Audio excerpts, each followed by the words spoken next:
Hello everyone, আমি Anindita. Welcome to my new video. ছোট ছোট মুহূর্ত শেয়ার করার জন্য আবারও চলে এলাম।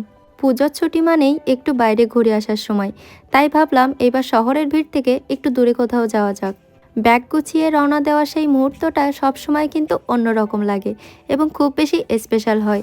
এবার আমাদের পুজোর ছুটিটা হতে যাচ্ছে বেশ অন্যরকম, আর গন্তব্যও কিন্তু বহুত দূরে।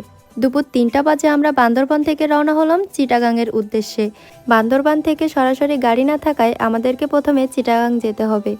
আঁকাবাঁকা পাহাড়ি রাস্তা, ছোট ছোট জ্যাম আর কর্ণফুলী নদী পার হয়ে আমরা চলে আসলাম চট্টগ্রাম।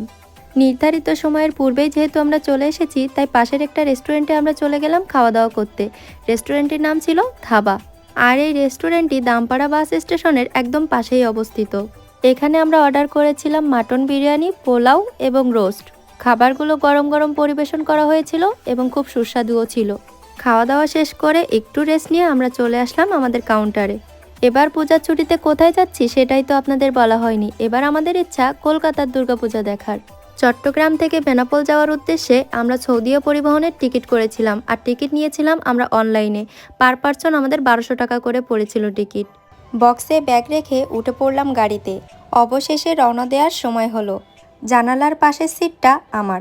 কোথাও ঘুরতে যাওয়ার শুরুতে জানালার বাইরে তাকিয়ে থাকতে যে কী শান্তি লাগে সেটা ভাষায় বোঝানো সম্ভব না।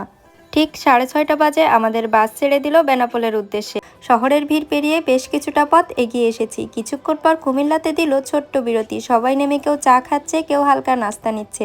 ভ্রমণের মধ্যে এমন বিরতিগুলোই আসলে সবচেয়ে আনন্দের। কুমিল্লার বিরতির পর গাড়ি আবার ধীরে ধীরে এগিয়ে চলল। রাস্তায় কোনো জ্যাম না থাকায় কিছুক্ষণের মধ্যে পৌঁছে গেলাম সেই বিশেষ জায়গায়, পদ্মা সেতুতে। তারপর আমি একটু ঘুমিয়ে পড়েছিলাম, আর ভোরবেলায় চোখ খোলার পর দেখি জানালার কাছে হালকা ভোরের আলো।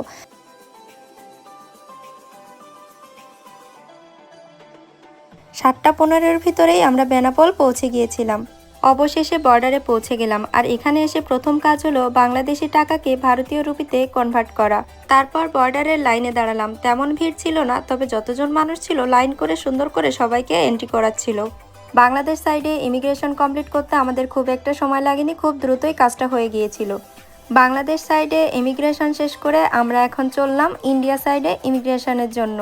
হাতে রয়েছে পাসপোর্ট, আনুষঙ্গিক কাগজপত্র এবং ব্যাগ, আর মনে রয়েছে নতুন দেশে ঘুরতে যাওয়ার বিরাট এক উত্তেজনা। আর মাত্র কিছুক্ষণের অপেক্ষা। এটি হলো ইন্ডিয়ার নতুন ইমিগ্রেশন অফিস। বেশ আধুনিক, পরিষ্কার এবং সব কিছু সুশৃঙ্খল। কাগজপত্র ঠিক রাখলেই পাস হয়ে যাবে খুব তাড়াতাড়ি। ইমিগ্রেশন অফিসে ধাপে ধাপে প্রসেসিং চলছে। পাসপোর্ট, ভিসা, কাগজপত্র সব কিছুই যাচাই করা হচ্ছে। যদিও অপেক্ষা একটু লম্বা, তবুও ধাপে ধাপে মুহূর্তগুলো যাত্রাকে আরও বেশি স্মরণীয় করে তুলছিল। আর অবশেষে আমরা ইন্ডিয়ার সাইডে ইমিগ্রেশনও কমপ্লিট করে ফেললাম। সব কাজ সম্পন্ন, নতুন দেশে পৌঁছেছি। এবার শুরু হবে নতুন দেশের নতুন গল্প।